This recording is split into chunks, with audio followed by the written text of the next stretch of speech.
大家好，歡迎收睇呢一期嘅財經坦白講，我係 Cindy，我係 Simon，我係 Arnold。我哋琴日就經歷咗呢一個美國嘅大選啦，咁就同我哋預測嘅差唔多，都係特朗普當選啦。咁喺特朗普當選之後呢，咁可以睇到當日嘅股市，即係美國股市呢，就非常之旺盛嘅。你可以睇到呢，納斯達克指數就創咗新高啦。咁同時幫佢企台嘅 Tesla 呢，都升咗10幾個 percent 嘅。咁你可以睇到其實即係美國股市非常之暢旺啦。咁大家都好睇好Trump 嘅上台，其實係好有利美國經濟嘅。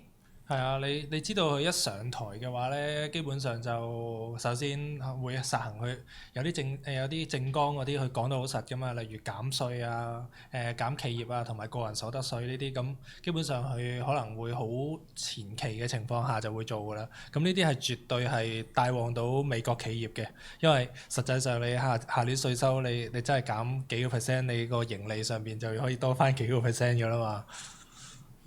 同時地啦，咁特朗普咧都有啲產業咧係唔係咁支持嘅，好似嗰啲綠色產業咧，咁其實都可以睇到當日個股價咧就係20幾個 percent 咁樣跌咗落嚟㗎啦，已經。咁呢啲慘啦。係。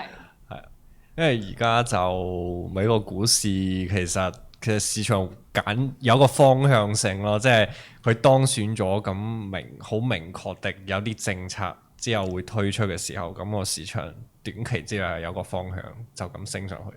其實我覺得就算唔係佢當選呢，就算賀錦麗當選呢，其實股市都會升嘅，因為同賀錦麗有關嘅股票都會升啊嘛。其實係啊，但係賀錦麗佢始終都係支持加公司稅啊嘛，所以其實可能會冇咁勁嘅，但係而家嚟講就會係延續咗落去啦，係啊。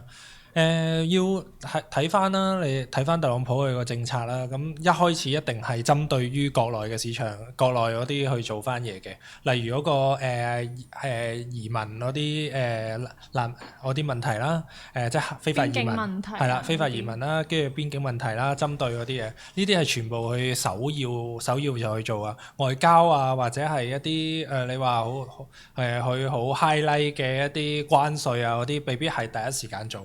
但係呢個可能會係之後啦，仲有講咩㗎嘛？佢24小時內會搞掂咗烏克蘭我邊嘅問題㗎嘛？咁呢啲啊睇下點樣24小時係咯，咁樣去處理。咁佢上任就應該係出年嘅1月底啦。咁我哋睇下佢會唔會即係第一日就搞掂咗個烏克蘭？我諗就唔會。嗱，佢就冇講佢上任第一日就會做呢樣嘢嘅，佢只不過24小時內完成啫。係啦，咁所以繼續睇落去嘅話咧，咁其實而家升係代表反映到之後嗰個企業盈利啲市場預期會增加啦。咁我哋不過而家要值得留意嘅就係個美元其實都有升嘅。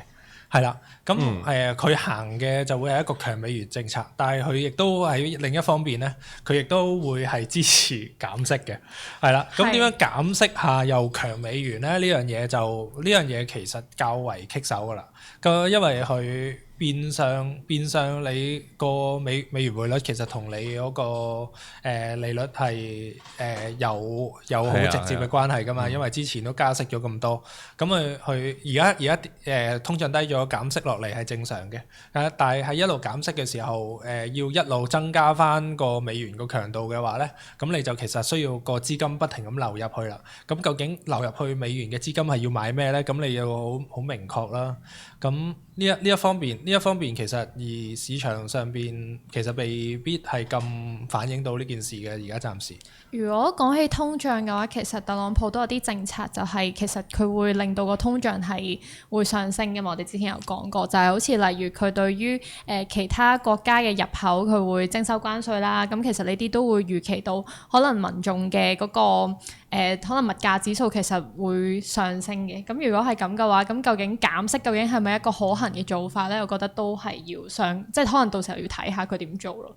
係啊，不過呢啲唔係佢，老實講唔係佢嘅強項嚟嘅，即係佢想做嘅嘢，你可以睇翻咧，其實要睇翻佢個內閣嘅組成啦。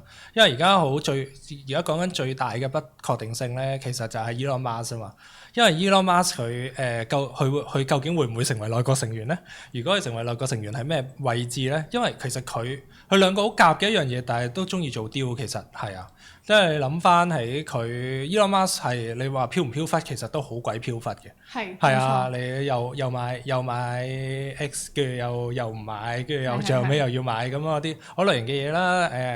Starlink 啊嗰邊喺烏克蘭用，又話捐出嚟，後尾又要收翻錢啊。嗰類型嘅嘢，其實佢真係偏向其實佢喺成個美國嚟講，佢真係友中派嚟嘅。即係如果佢喺貿易上邊，貿易上邊佢有話語權嘅，譬如佢做一啲貿易顧問啊咁嘅角色嘅話咧，咁其實可能真係美國對中國雖然話對華嗰個已經產生咗共識啦，但係其實都可以走翻一個比較溫和嘅路線啦，即係比較。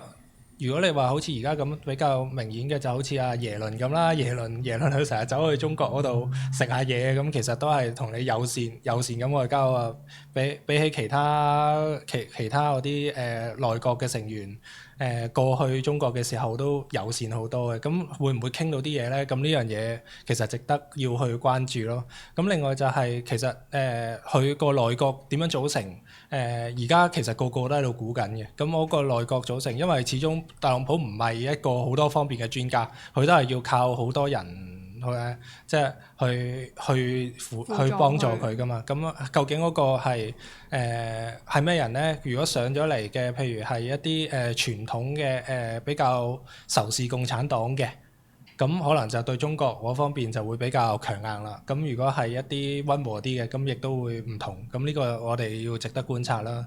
咁你如果要睇翻Donald Trump，其實佢究竟即係話啲人成日話佢飄忽啦，但係其實你話係咪好飄忽咧？其實我自己咁睇啦，唔係完全冇得估嘅，因為佢成日講緊令美國要再次強大啊嘛，係啦。咁再次強大，其實佢所謂嘅再次強大個定義係乜先？我哋要諗一諗啦。係啊，再次強大個定義其實佢係生於，即係佢喺佢個年輕嘅時候咧，其實喺美國咧係處於一個超級強大嘅一個狀態嘅喎。係啊，點講咧？我嗰陣時二戰之後啦，跟住就同蘇聯抗衡緊啦，跟住其實佢個成個美國個發展啊，包括軍事係佢最強啦，經濟係佢最強啦，連出口都係佢最強喎。係啊，咁而家當然啦，你經歷咗而家就調翻轉，就個貿易逆差就係佢哋入口好多，出口就少咗好多啦。係因為呢個係全球化嗰個嚟，全球化影響嚟㗎嘛。咁嗰陣時，當佢出口都最強嘅時候，個美國嘅 bargaining power 真係當時係最勁嘅。我自己睇啦，其實佢係非常之憧憬嗰個年代，因為佢始終都係嗰個年代發跡嘅，係最多 American Dream 嘅一個年代啦。係啊，佢想翻去絕對係唔出奇嘅。所以點解佢要一再強調咗其他國家攞佢哋着數，攞咗佢哋啲出口，攞咗佢哋啲工業發展？係啊，佢好想將嗰啲工業發展攞翻嚟。呢樣嘢我覺得係其實係好合情合理嘅，因為喺佢最黃金嘅年代就係有呢啲嘢㗎啦，美國係啊，所以絕對攞翻嚟做係佢好首要嘅一個條件啦。咁所以譬如之後台積電佢喺係咪啊佛羅里達嗰度開廠啊嘛，跟住佢開廠嘅時候應該都係會叫特朗普去話證明佢呢個係佢嘅政績之一嚟㗎啦，咁樣點係啊，仲會開多幾多間廠咁樣去平衡翻，即係平衡翻佢覺得流失咗去外邊嘅一啲工廠啊、製造業啊嗰啲咁咯，係啊。我覺得佢想咁樣做係可以理解嘅，但係而家個情況做唔做到呢？我覺得好有難度嘅。其實，因為每個人工嘅成本係好高啦，咁如果你再加上再出口嘅話，你啲嘢係好貴噶嘛。所以咁有冇競爭力咧？所以咁你出咪要配賣俾邊個咧？就真係所以要配 Elon Musk 咯，跟住佢用佢嘅機械咪取代咗人工啦嚇。咁就有優勢啦，係啦。係啊，所以 Elon Musk 嗰邊點解會咁即係話慢慢高科技嗰批亦都會一面倒去支持特朗普，其實就係因為民主黨嗰邊其實近呢年其實係增加咗好多束縛俾佢哋噶嘛，亦都係對於譬如自動駕駛啊嗰啲好多法案啊，其實佢哋覺得跟唔上嘅，所以都好需要有人鬆綁。咁呢個對成個嗰個科技發展，我覺得係趁呢4年啦，咁就嗱嗱聲爬頭。係啦，嗱嗱聲發展咗，咁推出咗，你冇理由又話有啲咩嘢係啊？最重要係第一步啫嘛，你行到第一步就 OK 嘅，係啊。咁所以但係你話成個對美國有好大影響或者咩，其實就睇唔到嘅，因為其實都係4年啫，特朗普都唔會諗唔需要諗連任嘅問題啊，亦都唔需要有太多即係話佢亦都唔會為咗共和黨去諗一啲共和黨要發展嘅嘢啦，佢都睇佢個人都唔似呢樣嘢，咁都係做翻佢自己想做嘅嘢咯。所以其中一樣都係我諗製造業或者出口嗰度佢要拉翻強。